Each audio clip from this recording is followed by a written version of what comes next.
ஏங்க என்னாச்சு? ஏன் ஒரு மாதிரியாவே இருக்கீங்க? நீங்க கூப்பிட்டும் அத்தை வரமாட்டேன்னு சொன்னாங்களே, அதை நினைச்சு வருத்தமா இருக்கீங்களா? அதெல்லாம் இல்லைங்க. அவங்க வர தயங்குறதுக்கு காரணம் இருக்கு.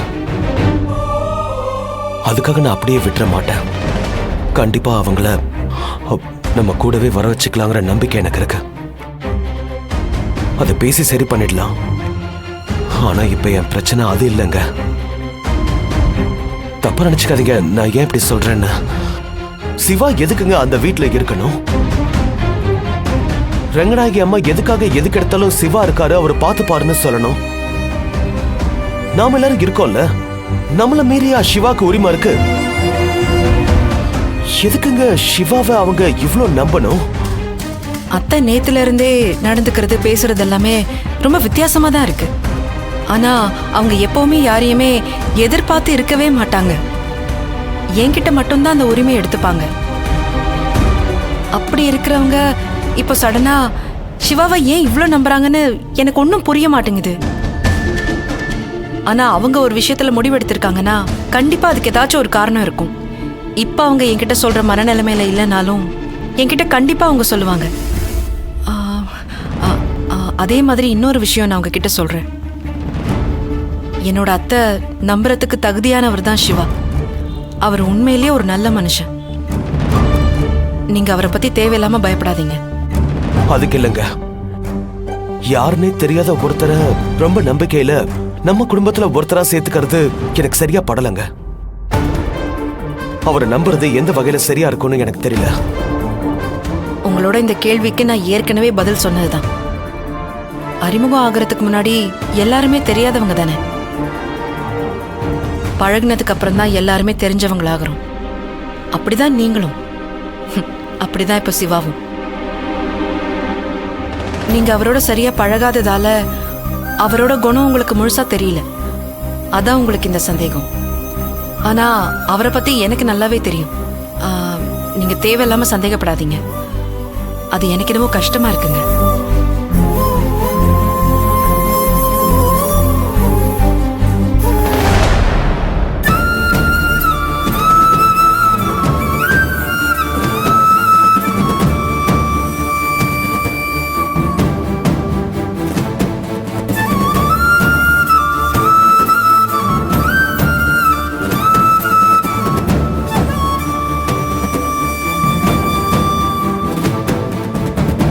இன்னைக்கு நம்ம டாடி எங்கேயாச்சும் வெளியே கூட்டிட்டு போக சொல்லலாம். அப்படியே ஹோட்டல்ல சாப்பிடலாம். ம் ம். ஏய், அங்க பாருங்க, சிவா அங்கிள் வந்திருக்காரு.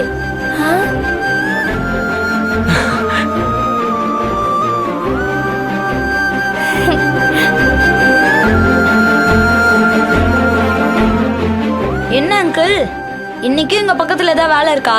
அது வந்து ஸ்கூல் பக்கத்துல ஒரு டவுன்ஷிப் இருக்குல்லப்பா, அங்க இருக்கிற நிறைய வீடுங்களுக்கு நம்ம கடையில இருந்து தான் மளிகை சாமான் கொடுத்துட்டு இருக்கிறோம். மத்தியான வேளையில கடையில வியாபாரம் கம்மியா இருக்குங்கிறதுனால இந்த வேலையில தான் போய் டெலிவரி எல்லாம் கொடுப்பேன்.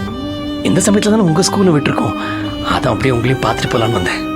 ஆமா அங்கிள், அந்த வீட்டுல இருந்தா நாங்க கடைக்கு வருவோம், அப்பப்ப உங்களை பார்ப்போம், நீங்களும் வீட்டுக்கு வருவீங்க, பார்ப்போம்.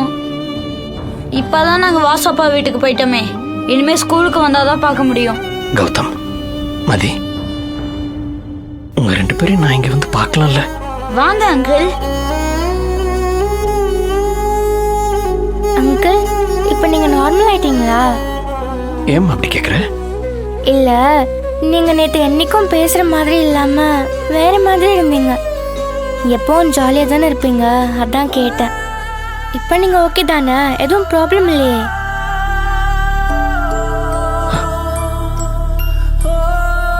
அன்னைக்கு நீங்க எங்க கூட வந்து பேசினப்போ எனக்கு என்னமோ சொல்றதுக்கு ஒரு மாதிரியா ஆயிடுச்சு. கண்ணுல இருந்து தண்ணியா வந்துருச்சு. இதுதான்டா அப்பா அம்மாக்கு பாசம்ங்கிறது.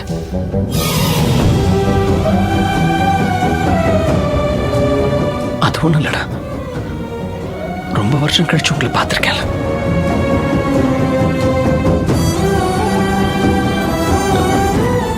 இல்ல, அது ரொம்ப நாள் கழிச்சு உங்க ரெண்டு பேரையும் நான் பார்த்தல, அதான் நான் கொஞ்சம் உணர்ச்சி வசப்பட்டேன்.